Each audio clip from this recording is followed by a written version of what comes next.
नमस्कार, BVM news में आपका स्वागत है। मैं हूं ममता बघेल। चलिए बात करेंगे खबरों की। पुन्हाना उपमंडल के गांव नई की पंचायत चौहट पर पिछले कई वर्षों से कुछ दबंग लोगों ने अवैध कब्जा किया हुआ है, जिसके चलते गांव में गंदे पानी की निकासी नहीं हो पा रही है। यही नहीं, अवैध कब्जे के कारण नालियों का गंदा पानी गलियों में जमा हो रहा है। गंदगी के कारण गांव में बीमारियां फैलने का भी खतरा मंडरा रहा है। अवैध कब्जों को हटवाने के लिए ग्रामीण कई बार अधिकारियों को शिकायत दे चुके हैं, पर अवैध कब्जे नहीं हट पाए हैं।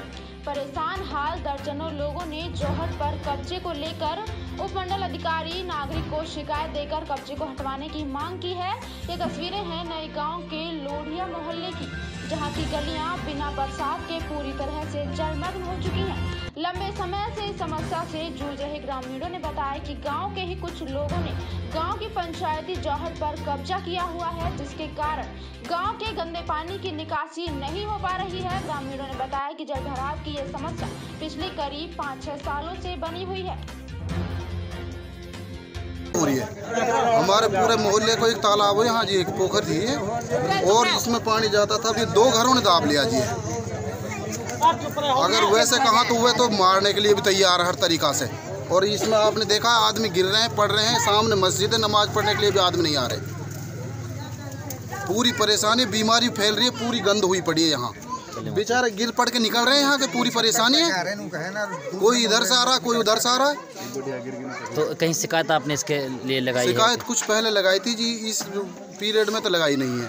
तो अब कहाँ शिकायत लगा, कहाँ जा रहे हैं? अब शिकायत ऐसी है जी, एसडीएम जो पोखरी ने जिसमें पूरे मोहल्ले को पानी जावे हो, वो 2 आदमी ने दाब लीजिए। अब पानी को कोई रास्ता है ही ना, आप देख रहे हो मौके पे।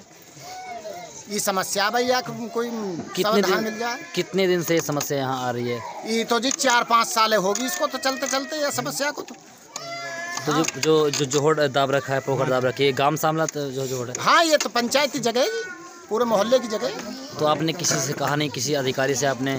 5 साल पहले भी इसकी कार्रवाई करी है हमने, कोई सुनाई ना हुई जी। बच्चे ही समस्या इसमें तो बच्चे गिर गिर मर रहे हैं, हमारी माँ बहनें सारी परेशान है इसमें। मस्जिदों के लिए एक भी नमाजी आ नहीं पा रहा, बड़े बूढ़े जितने भी है। अच्छा, मस्जिद यहीं पे है? हाँ, मस्जिद सामने मस्जिद है इसके। कब्जा कहा हुआ तो अड़न बिना दे, एक इंच बिना दे। हमने कही उनसे कि थोड़ो खड्डो खोद लेने दो, कम से कम ये नाली इनको पानी जमा हो जाए, बाकी वह ना अड़न दे रहे जी। करेंगे अगली खबर का। जनता सुरक्षा के मद्देनजर पुलिस थानों में सीसीटीवी कैमरों को लेकर सुप्रीम कोर्ट द्वारा राज्य सरकार को फटकार लगाई गई है। पलवल जिले के थानों का रेडी चेक करने पर पाया गया कि सभी थानों में सीसीटीवी कैमरे लगे हुए हैं। अधिकतर कैमरे चालू हालत में हैं, लेकिन कुछ कैमरे बंद हैं, जिनको जल्द ही चालू कराने के आदेश पुलिस अधीक्षक द्वारा दिए गए हैं। पुलिस थानों के बाहर व अंदर लगे सीसीटीवी कैमरे तीसरी आंख की तरह कारगर साबित होते हैं। सीसीटीवी कैमरों की मदद से अपराधों की गुत्थी को सुलझाने व आरोपियों की पहचान में काफी मदद मिलती है। साथ ही सच व झूठ का पर्दा भी बखूबी साफ हो जाता है। बता दें कि पलवल जिले में कुल 13 थाने हैं, जिनमें 38 सीसीटीवी कैमरे लगे हुए हैं। प्रत्येक थानों में कैमरों की संख्या बढ़ाई जाएगी, जिसके लिए जिला पुलिस अधीक्षक दीपक गहलावत ने सभी थाना प्रभारियों को आदेश पारित कर दिए गए हैं। पुलिस आंकड़ों के अनुसार पलवल के शहर थाने में 2 कैंप थाने में 2 सदर थाने में 4 महिला थाने में 6 होडल थाने में 2 वहीन थाने में और 2 हतीन में 3 उड़ावट थाने में 4 हसनपुर थाने में 4 चांदर थाने में 4 मुनकटी थाने में 2 गतपुरी थाने में व 2 ट्रैफिक थाने में 1 सीसीटीवी कैमरा लगा हुआ है। जिला पुलिस अधीक्षक दीपक गहलावत का कहना है कि सीसीटीवी कैमरों को लेकर उच्च अधिकारियों की तरफ से एक कमेटी गठित की गई है, जिसमें जिला उपायुक्त व जिला अधीक्षक को सदस्य बनाया गया है। थानों की सभी कैमरों की जांच की जा रही है। अधिकतर कैमरे सही हैं। जिस थाने में कैमरों में कुछ कमी हुई है, उसे तुरंत दुरुस्त कराने के आदेश जारी कर दिए गए हैं। साथ ही सभी थानों में कैमरों की संख्या भी जल्दी बढ़ाई जाएगी, जिससे कि आपराधिक मामलों पर बखूबी अंकुश लगाया जा सके। सभी सुप्रीम कोर्ट की डायरेक्शंस हैं, ये मतलब एक पॉजिटिव दिशा में है। तो अगर कहीं भी कोई कमी है तो उसको पूरा किया जाएगा। और सुप्रीम कोर्ट के आदेशों के बाद एक कमेटी भी बनी है, जिसमें डिस्ट्रिक्ट लेवल ओवरसाइट कमेटी है, जिसमें डिविजनल कमिश्नर उसके चेयरमैन है और डीसी और एसपी जिले के वो उसमें मेंबर है। तो इनकी सबकी यही जिम्मेवारी रहेगी इसमें कि कभी कोई कैमरा ख़राब होता है तो इमीडिएटली ठीक हो जाए। और अन्य भी अगर पॉइंट्स हैं पुलिस स्टेशन के तो वहाँ भी कैमरे लगाए जाएं। और अगर कोई फंड्स की ज़रूरत है तो भी कमेटी के माध्यम से सरकार इसमें हमें फंड्स अवेलेबल और करा देगी, तो और सुदृढ़ हो जाएगा ये जो भी प्रोसेस है, अच्छा हो जाएगा। तो अभी मान लो 5 कैमरे लगे हैं, तो हम कोशिश करेंगे और ज़्यादा कैमरे लग जाएं, 10 कैमरे और पॉइंट्स आइडेंटिफाई करके, मतलब एसेंशियल से भी ज़्यादा हम ज़्यादा कैमरे लगाएं, ताकि बिल्कुल ट्रांसपेरेंट एंड अच्छी प्रोसेस हो जाए। एक रिपोर्ट के अकॉर्डिंग एक भी पैसा खर्च नहीं किया हरियाणा सरकार ने इन सीसीटीवी कैमरे लगाने पर। नहीं, ऐसा नहीं है। पहले जब आए थे तो स्पेशली इसके लिए फंड्स नहीं आए कि सीसीटीवी, बट हमें जब आए थे काफ़ी टाइम हो गया, तो सभी जिलों में एक अलग फंड ना होके जो हमारा रूटीन के फंड्स होते हैं उसी के तहत हमने पैसे ये कैमरे पुलिस स्टेशन में लगाए थे, जो हमारे अदर एक्सपेंसेस में। वहीं रुक करेंगे अगली खबर का। दुकान पर बैठे भाइयों पर कुल्हाड़ी व लाठी डंडों से जानलेवा हमला करके फरार मुख्य आरोपी मोहल्ला बांस सिताब राय निवासी महेंद्र उर्फ बिल्ला को भी पुलिस ने धर दबोचा। इस प्रकरण को लेकर डीएसपी मोहम्मद जगाल ने अपने कार्यालय में बुलाए पत्रकार सम्मेलन में कहा कि उक्त वारदात में शामिल अब सभी आरोपी गिरफ्तार हो चुके हैं। 2 आरोपियों सुनील उर्फ मोगल व दिनेश पहले ही गिरफ्तार कर लिए गए थे। डीएसपी ने पत्रकार सम्मेलन के दौरान उक्त तीनों आरोपियों को पेश किया है। डीएसपी ने कहा कि उक्त तीनों आरोपियों ने सोमवार को मोहल्ला नालबंदा में अपनी दुकान पर बैठे नरोत्तम सैनी व उसके भाई पर कुल्हाड़ी व लाठी डंडों से जानलेवा हमला किया था, जिसे लेकर आरोपियों के खिलाफ हत्या के प्रयास सहित विभिन्न धाराओं के केस दर्ज किए गए थे। उन्होंने कहा कि जांच में सामने आया है कि भार्गव समाज की एक दुकान पहले आरोपियों के पास थी, लेकिन कोर्ट में केस हार जाने के बाद दुकान खाली करा ली गई थी और इसे समाज ने उक्त दोनों पीड़ित भाइयों को किराए पर दे दिया था। लेकिन आरोपी इसी दुकान को लेकर पीड़ित भाइयों से रुपयों की मांग कर रहे थे। पैसे न देने पर उन्होंने इस वारदात को अंजाम दिया। आरोपियों को अदालत में पेश कर रिमांड पर लिया गया है। बाजार है जो मेन मार्केट में, वहाँ एक झगड़ा हो गया था और झगड़ा बीच में था, इतना भयावह झगड़ा था कि कुल्हाड़ी डंडे और लाठियों से दूसरे दुकानदार की पिटाई की, और जिससे वीडियो फुटेज भी हमारे पास आ गई और मार्केट के लोगों में बड़ा भय व्याप्त हो गया था उस चीज़ से। जैसे ही ये चीज़ एसपी साहब की नोटिस में आई तो एसपी साहब ने अपने मार्गदर्शन के अनुसार एक स्पेशल टीम गठित की और सभी जो मार्केट वाले थे दिलाया कि भाई पुलिस आपके साथ है, और फौरी कार्रवाई करते हुए हमने उस मामले में 3 लोगों को जो पकड़ लिया है, तीनों को अरेस्ट कर लिया है। एक आदमी और बाकी है, उसको भी हम जल्दी अरेस्ट कर लेंगे। क्या रीजन ये था कि भार्गव ट्रस्ट की एक दुकान है जो कवि दत्त ने अब ले ली भार्गव ट्रस्ट से किराए पे। पहले वो दूसरी पार्टी जो महेंद्र एंड बिल्ला था उसके पास थी, उन्होंने लीज पे ली थी, तो उन्होंने किराया नहीं भरा, कोर्ट से वो हार गए, कोर्ट ने खाली करा ली। तो उसको ये रंजिश थी कि भाई आपने ये दुकान कैसे ले ली, इस बात को लेकर का झगड़ा हुआ। ये 4 ही लोग थे और बाकी अगर ये अब हमने पकड़ लिए हैं और पूछताछ करेंगे, कोई भी शामिल होगा तो उसको नहीं छोड़ा जाएगा। ये एक स्पेशल समुदाय से हैं, तो इन लोगों की हमने रिकॉर्ड निकाला है, तो जो भी मिलेगा तो उसमें भी इनको अरेस्ट किया जाएगा। महेंद्र उर्फ बिल्ला पकड़ लिया जी। अभी इंदर नाम का लड़का है जो वो बच रहा है। हाँ, 2 नहीं, ये इसका भाई है महेंद्र का।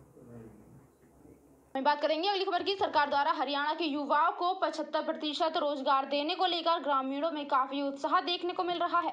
इसी के चलते गांव जकोपुर में ग्रामीणों ने जेजेपी के जिला अध्यक्ष तेजपाल डागर का फूल मालाओं से जोरदार स्वागत कर जेजेपी पार्टी का धन्यवाद किया। दिखाई दे रहा नजारा है गाँव जकोपुर का और फिरोजपुर का, जहाँ पर ग्रामीणों ने 75% रोजगार स्थानीय युवाओं को मिलने को लेकर जेजेपी के जिला अध्यक्ष का जोरदार स्वागत किया और उनका धन्यवाद भी किया। इस मौके पर जेजेपी के जिला अध्यक्ष तेजपाल डागर ने बताया कि 75% रोजगार स्थानीय युवाओं को मिलने लगा तो बेरोजगारी खत्म हो जाएगी और उन लोगों में काफी उत्साह है कि जेजेपी पार्टी ने जो वादा चुनाव में किया था उसको पूरा कर दिया है। सबसे पहले मुख्य उद्देश्य आज जो हमारा है कि जननायक जनता पार्टी का जो सबसे बड़ा चुनावी मुद्दा था कि 75% प्राइवेट कंपनियों में हरियाणा प्रदेश के युवाओं की भागीदारी, उसको लेकर आज हम जक्कोपुर गांव में पहुंचे हैं। क्या रिस्पांस मिला है लोगों को, क्या कहते हैं? बड़ी खुशी जाहिर कर रहे हैं, युवा हैं, बुजुर्ग हैं कि भाई जो है जननायक चौधरी देवीलाल जी ने जो जननायक जनता पार्टी का जो पौधा लगाया है वो आज हमें कि हम महसूस कर रहे हैं कि भाई हम बहुत अच्छी जगह हैं। कितना फ़ायदा युवाओं को मिलेगा इसका? इसको चलिए हम बात करेंगे अगली खबर का। G23 का मतलब है गद्दार देश, जिनकी हकीकत सबके सामने आ चुकी है और अभी बहुत कुछ सामने आना बाकी है। ये कहना है अपना भारत मोर्चा के संस्थापक अशोक तंवर का। अशोक तंवर फरीदाबाद में पार्टी के कार्यकर्ता राजेंद्र शर्मा के आवास पर पहुंचे थे, जहां उन्होंने मीडिया से बातचीत के दौरान निजी कंपनियों में हरियाणा सरकार द्वारा बनाए गए 75% कानून के मुद्दे पर कहा कि कर्नाटक का उदाहरण सबके सामने है, जहां एक नौकरी देने के नाम पर बलात्कार कर दिया गया। उन्होंने कहा कि भारतीय जनता पार्टी और बीजेपी के नेताओं से बचकर रहने की जरूरत है। यहाँ तो 75% नौकरी देने की बात है, पता नहीं ये लोग क्या क्या गलत काम करेंगे। इस दौरान भारतीय जनता पार्टी, जेजेपी और G23 में शामिल नेताओं पर जमकर निशाना साधा। अपना भारत मोर्चा बनाने के बाद अशोक तंवर इन दिनों कांग्रेस व भारतीय जनता पार्टी और जेजेपी के नेताओं को काफी हमलावर है उनके ऊपर और उन्हें घेरने का कोई भी मौका नहीं छोड़ रहे हैं। दरअसल अशोक तंवर फरीदाबाद पहुंचे थे, जहां उनसे कांग्रेस को लेकर सवाल किया गया था, तो उन्होंने कहा कि G23 का मतलब है गद्दार 23, जिनकी हकीकत सबके सामने आ चुकी है और अभी बहुत कुछ आना बाकी है। तो मैं सबका आभार प्रकट करता हूं, धन्यवाद करता हूं और उम्मीद करता हूं कि फरीदाबाद जिसके हालात और दुर्दशा करने का काम इस भारतीय जनता पार्टी ने किया, तो उस राज से मुक्ति होगी और जो गूंगा विपक्ष है और बहरी सरकार है उसके सामने एक मजबूत विकल्प ये सारे मिलते थे। आज जैसे कि युवाओं ने भी कहीं ना कहीं समर्थन दिया है, तो क्या लगता है कब तक ये जो पार्टी है उभर के सामने आ सकती है? ये अभी मोर्चा है और मोर्चा देश के तमाम मुद्दों को लेकर के आगे बढ़ेगा और ये देश को बचाने का जो हमारे देश की संस्कृति है, हमारे महत्वपूर्ण मुद्दे हैं, उन सबको एड्रेस करेगा। आज किसान मजदूर सड़कों के ऊपर बैठे हैं पूरे देश के अंदर, 95 दिन हो गए लेकिन सरकार सुन नहीं रही। तो इस तरीके के बेरोजगारी मुद्दा है। आज उद्योग धंधे ख़त्म हो रहे हैं। फरीदाबाद का क्या कर दिया, लोग पहले कहते थे फकीराबाद बना दिया, अब तो असलियत में फकीराबाद बना दिया। चलिए बात करेंगे अब एक ऐसी खबर की जहां प्रॉपर्टी के लिए एक बहू ने अपनी सास को ही प्रताड़ित कर कई प्रकार की वेदनाएं दी हैं। फरीदाबाद के NIT क्षेत्र से सास बहू के रिश्ते को शर्मसार कर देने वाला मामला सामने आया है, जहां एक इकलौती बहू ने प्रॉपर्टी के लिए अपनी सास को घर में बंद किया हुआ था और उसे लगातार प्रताड़ित कर रही थी, जिसकी गुप्त सूचना पर महिला आयोग की सदस्य रेणु भाटिया पुलिस के साथ उसके घर पर गई, जहां उन्होंने बुजुर्ग महिला को बेहद ही गंभीर हालत में बेसुध पाया। पीड़ित बुजुर्ग महिला को आनन-फानन में सिविल अस्पताल में भर्ती करवाया गया, जहां कई डॉक्टरों की टीमें उनका उपचार कर रही हैं। सास बहू की नोकझोंक की खबरें जरूर सुनने को मिलती हैं, मगर ये नोकझोंक भरी तकरार ऐसा रूप भी ले सकती है, ऐसा पहली बार देखा गया है। मामला फरीदाबाद के NIT क्षेत्र का है, जहां एक लालची बहू ने प्रॉपर्टी के लालच में अपनी सास को इस कदर प्रताड़ित किया कि बुजुर्ग महिला बेसुध हो गई। सिविल अस्पताल में नजर आ रही ये वही अभागी बुजुर्ग महिला है, जिसका इकलौता बेटा करीब 1 साल पहले इसे छोड़कर इस दुनिया से चला गया, जिसके गम के बादल अभी छटे नहीं थे कि बहू गमों का पहाड़ लेकर टूट पड़ी। इस बुजुर्ग महिला को प्रताड़ित करना शुरू कर दिया। महिला आयोग की सदस्य रेणु भाटिया के मुताबिक उन्हें गुप्त जानकारी मिली कि एक बुजुर्ग महिला को उनकी बहू हद पार करके प्रताड़ित कर रही है, जिसकी वजह से उनकी हालत गंभीर है। जिस सूचना पर पहले रेणु भाटिया ने 2 दिन तक रैकी की और पूरे मामले की असलियत जानी और फिर पुलिस कर्मियों के साथ घर में घुस गई, जहां बुजुर्ग महिला की हालत देखकर उनके पैरों तले जमीन खिसक गई। बेसुध पड़ी हुई बुजुर्ग महिला की देखभाल के लिए घर में एक छोटे पोते के सिवा कोई नहीं था। आनन-फानन में पीड़ित महिला को सिविल अस्पताल में भर्ती करवाया गया, जहां महिला से बात करने की कोशिश की गई, मगर पिछले कई दिनों से प्रताड़ित हो रही महिला कुछ भी बोलने की हालत में नहीं दिखी। आप मेरे इस तरह से इलेक्शन में घूमे थे, तो ऐसे ऐसे उनकी जो आँखों का रिएक्शन था वो डिफरेंट होने लगा, वो पहचानने लगी। तो फिर उन्होंने मेरा हाथ कस के पकड़ लिया। ये देखिए मेरी अंगूठी से उन्होंने यहाँ पे खूब दबा के हाथ पकड़ लिया। तो हमने उनसे पूछा कि आप ट्रीटमेंट कराना चाहती हो, तो उन्होंने कहा हाँ। यहाँ से जाना चाहती हो, उन्होंने कहा हाँ। ये हमने ऑन रिकॉर्ड उनका रिएक्शन रखा भी हुआ है। ऐसा मालूम हुआ कुछ अड़ोसी पड़ोसी आगे आना नहीं चाहते थे जब मैंने उनसे बातचीत की, लेकिन हर किसी का दबी आवाज़ में इशारा यही था कि इस आंटी को आप ले ही जाओ। तो समझ आ जाती है बात कि वो प्रताड़ित हैं और उनकी बहू घर पे नहीं थी, उनका एक छोटा पोता घर पे था। पूछने पर यह पता चला कि मम्मी कहीं बाहर गई हैं छोटी बहन को लेकर। और उस महिला के बारे में जो हमने पता किया वो यही था कि उनका 1 साल पहले बेटा एक्सपायर हो चुका है और बेटे के गम में वो परेशान थी और मेंटली उनको धक्का भी लगा, जिस वजह से शायद उनको एक बार अटैक आया, इस तरह से बताया गया। लेकिन उस अटैक के बाद वो महिला अपनी बहू को अपनी सारी प्रॉपर्टी ट्रांसफ़र करे या वो उनको रखना नहीं चाहती थी, कुछ इस तरह की स्टोरी जो निकल कर सामने आई, जो एक्चुअल बात है।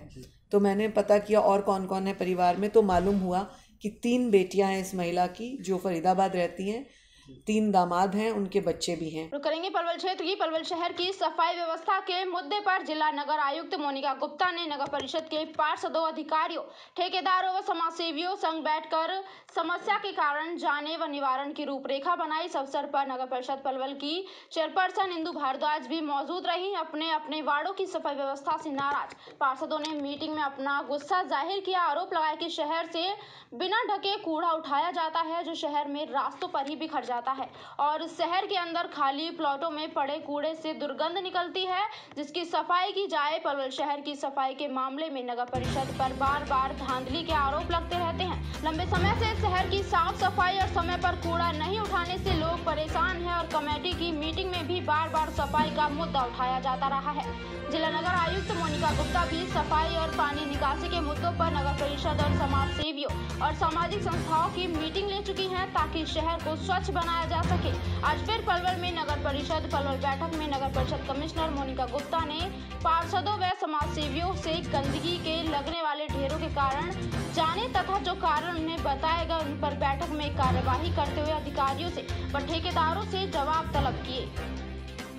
उसका मेन मुद्दा सफाई से संबंधित था, तो मैंने मुख्य तौर पे सफाई से एक नया जो टेंडर नगर परिषद पलवल ने किया है डोर टू डोर के संबंध में, उसमें पार्कों की सफाई, नालों की सफाई और भी जो रोड्स की सफाई है उस सबसे मुद्दे डिस्कस किए।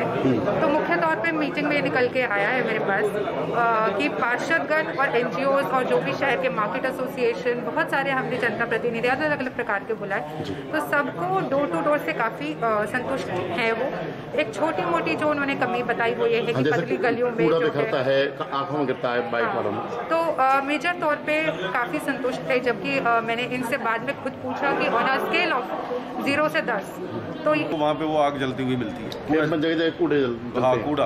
वो शिकायत करी पहले कभी तो वो रात को होता है कि रात को मम्मी कहती है कुछ ना कुछ जल रहा है, या सवेरे 6 बजे भी मैंने जाके देखा है। मेरे पास वीडियो है, मैंने फोटो बनाए हैं, मेरे उसमें मैंने मार्केट की भी ले लेता हूँ कि कल को ये ना कहे कि हमारी दुकान के आगे नहीं था। वो दुकानों के आगे उनके दुकानों के नाम भी हैं पड़े, सुबह 6 बजे भी हैं, रात को 11 बजे भी हैं। कई बार सफाई कर्मचारी जला रहे होते हैं, कई बार दुकानदार जला रहे होते हैं। अब आपने मैडम से शिकायत करी, क्या कहा? मैडम ने ये कहा है कि जो अपना सफाई कर्मचारी अगर जलाएंगे तो हम उनके खिलाफ कार्य करवाएंगे और हमारे वार्ड में वार्ड नंबर 27 में सफाई व्यवस्था ठीक हो जाएगी। किस तरह की सफाई व्यवस्था है पिछले 3 महीने से बात करें तो?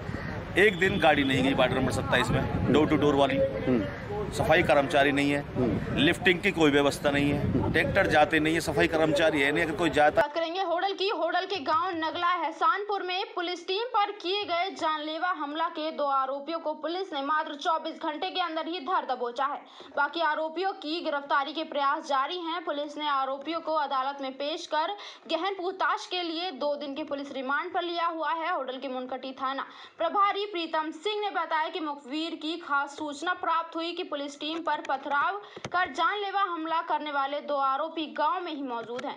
सूचना मिलते ही टीम गठित कर मौके पर दबिश दी गई और आरोपियों को काबू कर लिया गया। उन्होंने बताया कि अपहरण व दुष्कर्म के आरोपी को पकड़ने के लिए मुनकटी थाना रसिया होडल पुलिस मंगलवार को गांव नगला एहसानपुर में पहुंची और आरोपी को काबू कर गाड़ी में बिठा लिया। इसी दौरान ग्रामीण एकत्रित हो गए जिन्होंने लाठी डंडों व ईंट पत्थरों से पुलिस पर जानलेवा हमला कर दिया। हमले में 5 पुलिसकर्मी घायल हो गए और कई गाड़ियां क्षतिग्रस्त हुई। इस संबंध में 22 नामजद व 10 से 15 अन्य आरोपियों के खिलाफ विभिन्न धाराओं में मामला दर्ज किया गया है।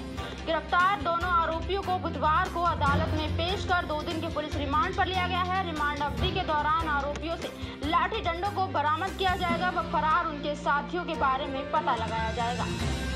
22 लोग थे और कुछ अन्य लोग थे जो नामजद 22 लोग थे उनमें से 2 आरोपी हमने गिरफ्तार किए। इरफान सनोफ शमसुद्दीन जाति में वारो नांगल एहसानपुर मुंडकटी, दूसरा है हासिम पुत्र हनीफ नांगल एहसानपुर का ही है।